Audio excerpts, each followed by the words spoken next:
Hey everybody, it is Mattie here with Altcoin Buzz with you on this Saturday. Welcome to your weekend. Today we're talking all about the IRS, of course, the US tax body, and apparently collectors are after thousands of Bitcoin holders. We're going to take a look at this from the perspective of Bitcoinist.com. News.bitcoin.com asserts that 10,000 American cryptocurrency owners will receive warning letters from the IRS, and as per finance.yahoo.com, the IRS knows all about your secret trades. They've also apparently, according to this IRS.gov piece, have been actively getting in contact with people who they deem own money. And on ccn.com, the IRS has been tracking Bitcoin tax evaders since 2015, if you can believe it. As a bonus today, we're also going to look at 3 reasons why President Trump is great for Bitcoin price. And even if he's coming out as a naysayer and he doesn't necessarily have the best things to say about it, you know what they say, any publicity is good publicity. But let's begin with a snapshot of the market. Okay, brace yourself because it's a bloody Saturday today, a traditional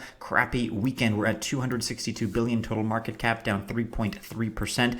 Most projects down 3, 4, 5, 6, 7% or more, unfortunately, with Bitcoin, for example, down double digits over the course of the last 7 days. We're sitting at $9,392, so just below $9,400. If you haven't checked out Mark's recent technical analysis video, I would encourage you to go check that out now if you're interested in more of a price analysis. We also want to alert you to this piece on BitcoinMagazine.com. We covered the Grayscale survey, which shed light on the market of potential Bitcoin investors.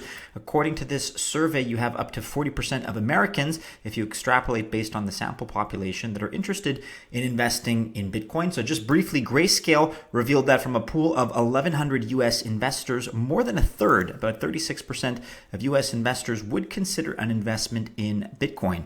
Assuming there are 63 million investors in the US, Bitcoin curious investors represent a potential market of over 21 million investors. So check out our video from the other day if you'd like to learn more about this. We'll also link to this BitcoinMagazine.com article in the description below.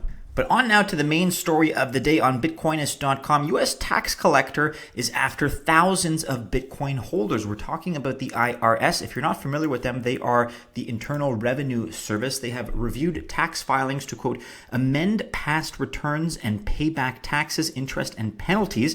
IRS requested Coinbase to release data on U.S. customers, so they're working purportedly in tandem with Coinbase. Quote, taxpayers could be subject to criminal prosecution. It looks like they're starting to crack down. U.S. Tax Authority, the Internal Revenue Service, has already begun sending letters to thousands of Bitcoin and crypto holders who have failed to report cryptocurrency transactions. The IRS letters include instructions to pay taxes, interest, and penalties. Here's what I find really interesting. IRS has requested Coinbase to release data on U.S. customers. So the tax collection agency indicated that the names of these taxpayers holding cryptocurrencies were obtained through several ongoing agency compliance efforts. In this connection, as Bitcoinist reported earlier, since 2017, the IRS has been requesting Coinbase, the biggest Bitcoin exchange in the US, to release information about over 14,000 customers who are U.S. citizen taxpayers. Quote, virtual currency transactions are taxable by law, just like transactions in any other property. Taxpayers could be subject to criminal prosecution. Indeed, the IRS announcement underlines that the ongoing virtual currency campaign is considered a focus area for IRS criminal investigation. The IRS statement warns, quote, taxpayers who do not properly report the income tax consequences of virtual currency transactions are, where appropriate, liable for tax penalties and interest. In some cases, again, could be subject to criminal prosecution. It seems to me like the U.S. government wants to have it both ways. You have the IRS saying that this is a digital asset. It is taxable by law, just like any other asset, just like any other property. You can't have that and simultaneously have the president of the U.S., Donald Trump, and the Treasury Secretary, Steve Mnuchin, saying, it's worthless, it's a bubble, it's a Ponzi scheme, it has no value. Fiat is the only thing you can trust. You see what I mean? You cannot have both of those. it is a false dichotomy to have both of those definitions simultaneously existing. So it's either one or the other. It's something valid that the IRS wants to tax, or from the perspective of the government, it's all some pipe dream that isn't even worth paying attention to and should be ignored. Here on news.bitcoin.com, 10,000 American cryptocurrency owners will receive warning letters from the IRS. From another perspective here, and this is hot off the press, on July 26th, the U.S. Internal Revenue Service announced that the tax agency has started sending letters to American cryptocurrency owners advising them to pay their taxes.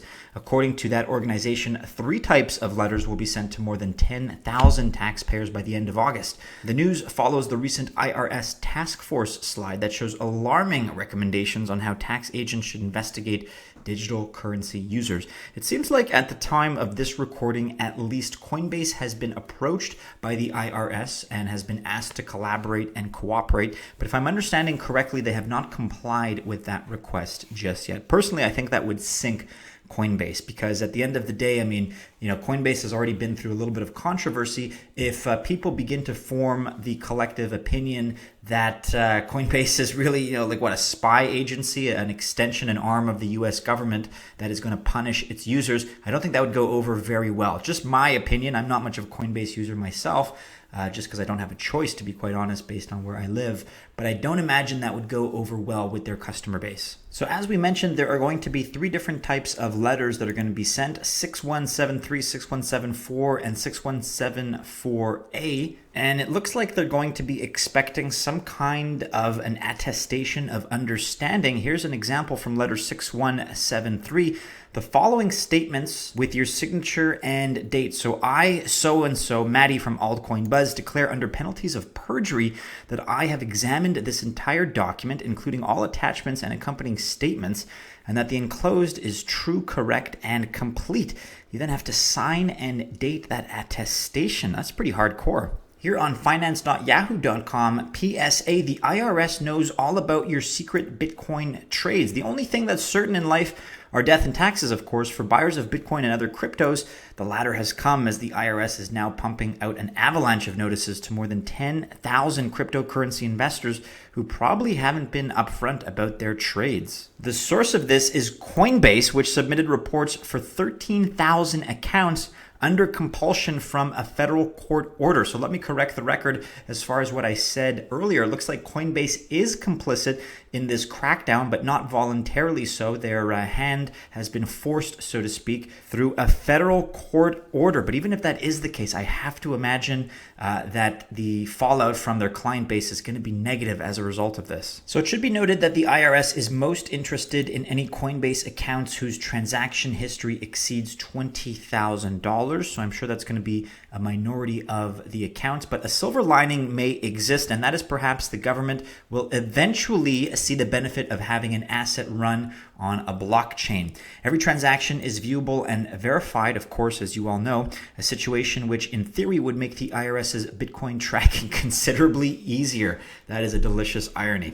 This is just one of the factors that have always made the allegation that Bitcoin is a haven for money laundering largely unfair, as cash is far less traceable than Bitcoin. Again, that point needs to be relayed repeatedly to U.S. Treasury Secretary Steve Mnuchin. So what do you guys feel about this? Coinbase is indeed part of the crackdown. Again, perhaps not by their own choosing, but nonetheless, that's the reality. We're here on IRS.gov. IRS has begun sending letters to virtual currency owners advising them to pay back taxes, file amended returns, part of agency's larger efforts. Again, I mentioned it already, but my opinion is that the government has to come down with a clear stance on cryptocurrencies. Are they garbage? Are they make-believe? Are they imaginary and worthless? Or are they a taxable digital asset and should be treated with the same laws that we would treat any property, whether digital or otherwise? You can also read about it here on ccn.com and read about the fact that the IRS has purportedly been tracking Bitcoin tax evaders since all the way back in 2017. Let us know what you think about these developments, members of the Altcoin Buzz Army. Let us know your opinions as well about Coinbase. It's a tricky situation for them to be in, but I don't know. I don't think that's going to bode well for them in the eyes of their clients. And finally for today, we're here now on Forbes.com, which continues to cover cryptocurrency and Bitcoin news. 3 reasons President Trump is great for the Bitcoin price. If you have not yet caught up to speed with all of the FUD that's been pumped out by Mr. President Trump, then you may want to go back and check out a couple of our videos. But there are some reasons that they may be a good thing despite the negative tone that he took. The first reason revolves around currency wars. So although Trump ridiculed the use of low interest rates and quantitative easing in the past, he has recently been calling for a devaluation of the US dollar, even going as far as to threaten to fire Federal Reserve Chairman Jerome Powell. Skipping ahead, the combination of easy monetary policy around the world with the upcoming Bitcoin halving event next year was described as, quote, the perfect storm for Bitcoin by multiple speakers at last month's Bitcoin 2019 conference in San Francisco. The idea is that investors will search for alternative stores of value such as gold and Bitcoin as central banks around the world continue their collective race to the bottom. So that's the first reason that it may be a good thing. Currency wars, quantitative easing, a broken monetary policy. The second reason, well, number 2, threats to block international remittances. In a perfect illustration as to why a censorship-resistant means of digital payment is necessary in the world, President Trump has threatened to restrict the ability for individuals in the U.S. to send money to their families in other countries on multiple occasions. So notably, again, skipping ahead, Bitcoin mining company Genesis Mining mocked Trump with a billboard after he made those claims. So the billboard reads, "Your wall won't stop Bitcoin, Mr. Trump. Viva la Bitcoin. Hashtag explore Bitcoin on genesismining.com." That's a good point. And the third reason why Trump may be good for Bitcoin and cryptocurrencies is the push against end-to-end encryption. We saw it from various government agencies this year, and it may be the most egregious example of why Trump is good for the Bitcoin price. Over the past month, members of the White House staff, U.S. Attorney General William Barr, and FBI Director Christopher Wray have all had negative things to say about the availability of apps that include end-to-end encryption. Some of these parties have gone as far as to recommend an outright ban on the use of end-to-end encryption. These anti-encryption statements from government officials are another indication of how both governments and the large tech giants effectively want access to what everyone is doing at all hours of the day. I totally agree. In that sort of dystopian nightmare, Bitcoin is the only option for true financial sovereignty. And from this perspective, I think the argument is much more profound. It goes much further than just monetary sovereignty. It extends into the realm, almost philosophically, of data privacy, of personal sovereignty from a true perspective of liberty. So those are 3 good reasons in my opinion. It's nice to see, again, this tone coming out of Forbes.com. I think they're starting to come around personally. Let us know whether you think the tweets and the positions taken by Trump are ultimately going to be a good thing for Bitcoin in the long run. Share your perspectives, of course, in the comments below. But that about wraps it up for today, everybody. Do be sure you're following us on all the regular social media and keep checking back into our website, altcoinbuzz.io. Hey, if you enjoyed this video, go ahead, like, subscribe, share, hit the bell to receive notifications. Best of luck if you choose to invest on this Saturday. Have a great weekend, everybody. I am off to a wedding. It should be a lot of fun, not my own, but perhaps one day. And as always, we do hope to see you again soon in our next video. Take care.